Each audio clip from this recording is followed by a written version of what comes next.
We're back on the Marching to Madness College Basketball Podcast with Coach Mike Rhoades of the VCU Rams. He just finished his fifth season at VCU. He went 22-10. It was one game out of first place as he finished in second, I think tied with Dayton.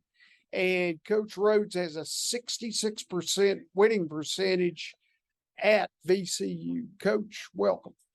Thank you. Thanks for having me, Ken. Always a pleasure. You've always got one of the top defenses in the nation. And last year, you forced 9.2 turnovers per game. That was number 10. Discuss your philosophy and how, you and I have talked a lot, but I've never talked to you about how you bred this philosophy of defense and its success. Well, it comes from a couple different places. My high school coach, who was my uncle, Mickey Holland, won 700 games in high school. We were just, we weren't always the most athletic or overwhelming team when it came to athletic ability, but we picked up full court and we jump and run and trap the ball and then sat back in half court defense and guarded people and made it really hard. I mean, his goal every quarter was not let the other team get in the double digits. And we took great pride in playing for him that way. So then I went and played for Pat Flannery at Lebanon Valley College. And it was very positional type of defense and very disciplined that way and sort of not taking a lot of chances and being steady. And then I go work for Hal Nunley at Randolph-Macon, where he was, he and JD Barnett with the ball line defense. And it was another half court, really pressure the ball, but everybody else in the gaps and positional. And then I come and work for Coach Smart, Shaka Smart, and Oliver Purnell and Billy Donovan's system, who Shaka worked for those guys, and that was pressing. So it's sort of from all the guys that I've been around all my life in basketball, I just always felt like, you could press and cause a lot of problems, cause havoc, as we like to say, right? Yeah. But also, when you don't get a steal in the backcourt, you can still have a great foundational man-to-man half-court defensive team, where I learned that really from my uncle and Hal Nunley and Coach Flannery. And I always said we could press and still be great at half-court. And so my philosophy pretty much came from all those guys, Ken, but it was to another level. Let's turn people over. Make it so hard for teams to get into their offense. But if they do get into their offense while the shot clock's going down, they're going to play against a very half-court defensive disciplined team. And so we change gears. But I've always taken great pride in that. At Randolph-Macon was a head coach. We really tried to, emphasize that at Rice, even though we didn't always have the best athletes. But then we really took it to a whole nother level when we got back here at VCU. So we take great pride, and we want to be the best defensive team in the country every year. And we're working towards it. Yeah, I was curious. You won 11 out of your last 13 games, and then you were upset in the conference tournament, the A10 tournament. And, after I studied all this, in my mind, there was no reason you shouldn't have been in the NCAAs, but you got to the NIT. So how did you and your players work through that, Yeah, no, great question. We got to a point late in the year where, we were humming, we were really playing well. And, just like most conference tournaments, there's, you hit somebody who's Richmond was the oldest team in the country. And, they played a game against us. We beat them twice in the regular season, and they just played a really good game. In that game, we played not to lose instead of go win. And it was disappointing. And it was, our guys were really excited going up to DC to play an Atlantic 10 tournament. But we played a team that sort of played with no fear, and we were playing not to lose. And in that time of the year, you can't do that. Mm-hmm. I do like how we responded. We were disappointed we didn't make the NCAA tournament.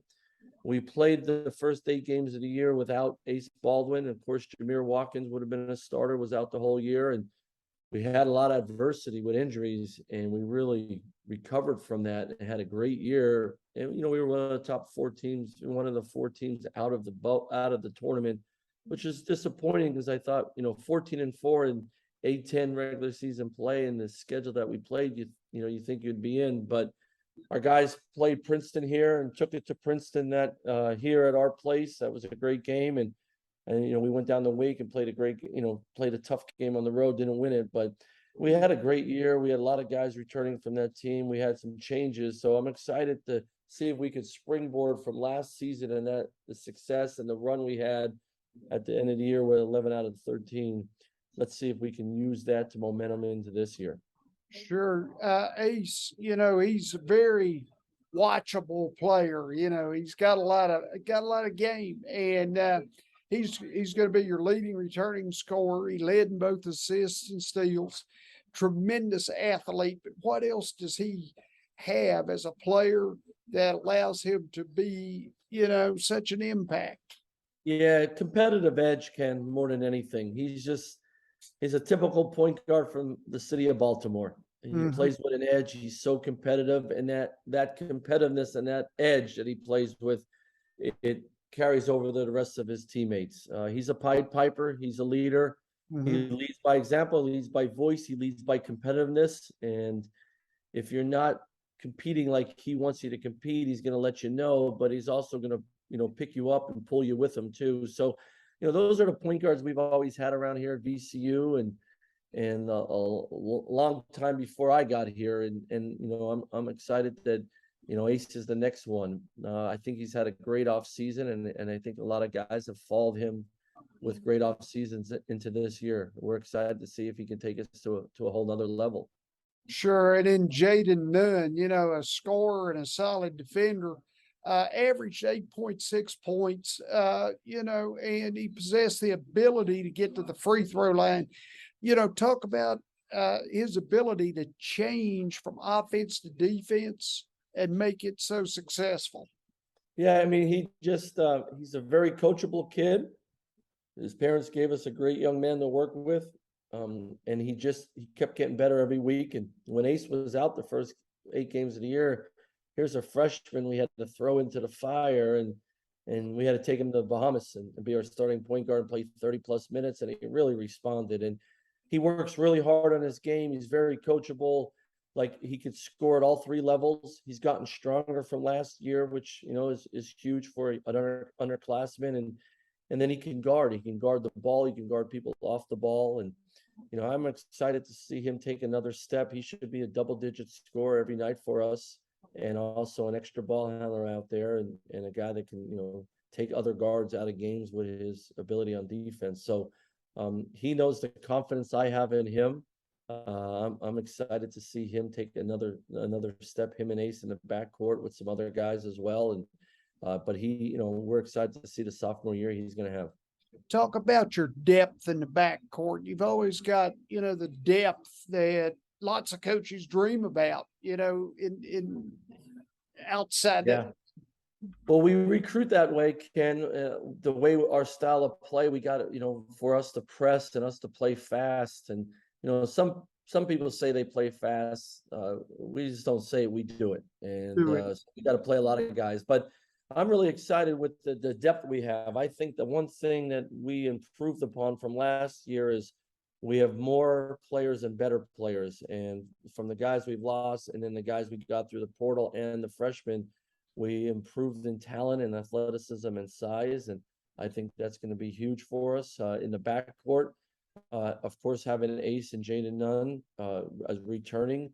Jameer Watkins coming back from an ACL injury, who's a natural scorer for us, and so he's going to really help us. Zeb Jackson, that transferred from Michigan, is a very athletic combo guard that fits our style of play, and really excited to see him get better throughout the year. But he's going to really help us. And then Billups is a promising freshman from our local high school here in Richmond, Verina High School. He's a 6'7" wing that can score the basketball, but really has a great feel how to play. Nick Hearn might have been the guy that had the best offseason. He's a rising sophomore. He gives us a great level of, tenacity and toughness. He fits into that VCU mold. And so, Josh Banks played some meaningful minutes for us last year when some guys went down. Here's another guy that can step up and help us. So we definitely are deep and have options here in the backcourt for sure. And We can play some different ways. We can play small. We can play big. We can play with extra ball handlers. But we have some guys that can make plays, which is huge. Yeah, and you got a kid, Jaylen Deloach, 13.5 minutes per game last year, and he shot like around 57%, and he grabbed 3.5 rebounds in that time period. I thought when he plays 13.5 minutes and he's able to accrue what he did statistically, that's a good sign. Yeah, and he had a great offseason. He's been a joy to coach. I really like coaching JJ. And, he comes from a family of winners and college athletes. His sister ran track at Ohio State. His brother's a linebacker at Florida State. Great genes, as I like to say. If you recruit kids with great genes, good things happen. But Yeah. he's a lot of fun to coach. He's really matured. So honestly, he's a 20-plus minute a guy. As long as he stays disciplined and doesn't get in foul trouble. And I think the off season he's had and the maturity that I've seen from him, he could have a big year. And he's a guy that could be a double guy, without a doubt, if we can keep him on the court long enough, because he's so aggressive and physical and a competitive guy. So, the biggest thing with JJ is every week of the season, get a little bit better, get a little bit more mature, get a little more disciplined, like he's done this off season. And he, I think he can be an all-conference player in our league, because he's a very versatile big and can do things at both ends of the court. I think he's a big-time rebounder. He's a guy that can finish around the rim, but he can step away from the basket and make plays for himself and his team. So really excited to see the sophomore year he could have. Yeah, sorry about that. You had two Michigan Wolverines at transferred in. You already mentioned Zeb Jackson, but also Brandon Johns Jr. What will they add in your program? Yeah, well, Zeb just fits our style. Great versatility as a combo guard, handles it, can get by guys, can shoot it, and he can really press. He can really guard the ball. He's great length. So he fits us. Brandon Johns is the same way. He's a versatile 4-5 man. He's played in big games, his whole career for Coach Beeline and then for Coach Howard. We recruited B. Johns out of high school. Brent Scott, our assistant, knew his dad well. They grew up in the same area. So, it's just a great fit.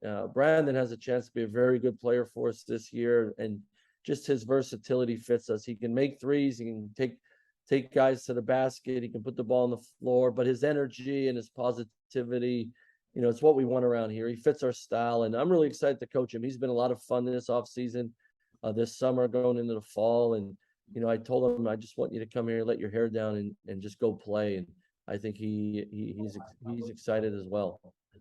Yeah, you mentioned Fats Billups. You got to be excited to get him. What does he offer as a player?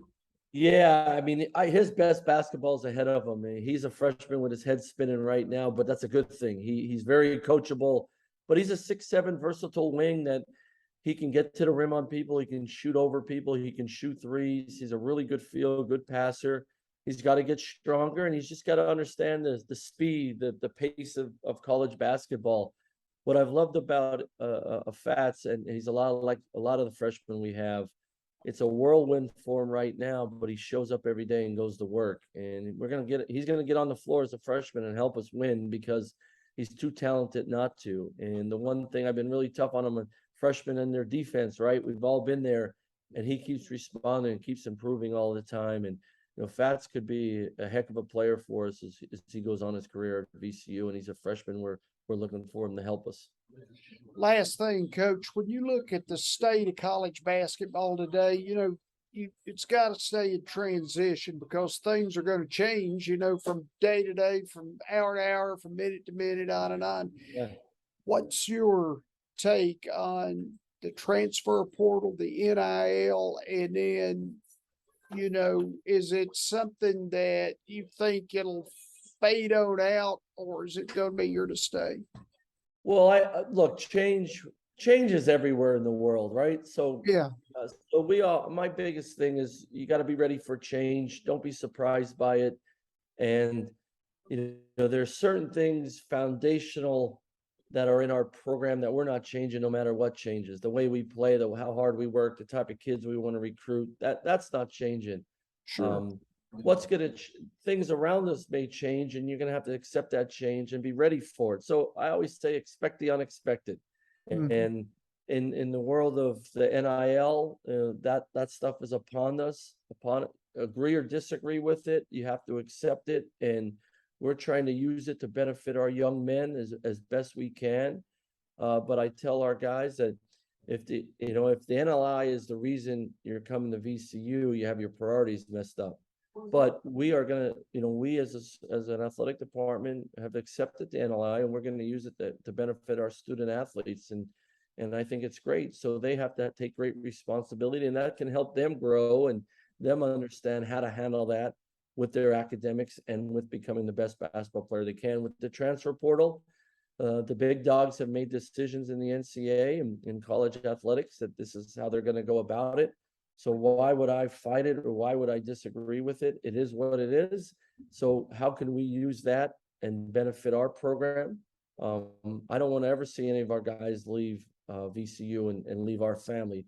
But if they do, we want to make sure it's a hard decision for them because of the relationships and the time we spend with them and how we invest in them. So, but one thing I know about the transfer portal, it's here to stay. So we're going to be aware of it. We're going to understand it, and we're going to use anything to benefit our program and help our guys move forward and help our program move forward. So no reason to fight it, Ken, because in life everything changes. So you might as well be ready to change with it. Yep. Coach Mike Rhoades, ladies and gentlemen, the VCU Rams. Coach, it's always a pleasure to have you on here, and I'm definitely going to be down this year. Look forward to seeing you at the Stew, Ken. Without a doubt, you'll love it. And we want to make you a VCU fan through and through. Thanks so much for having me.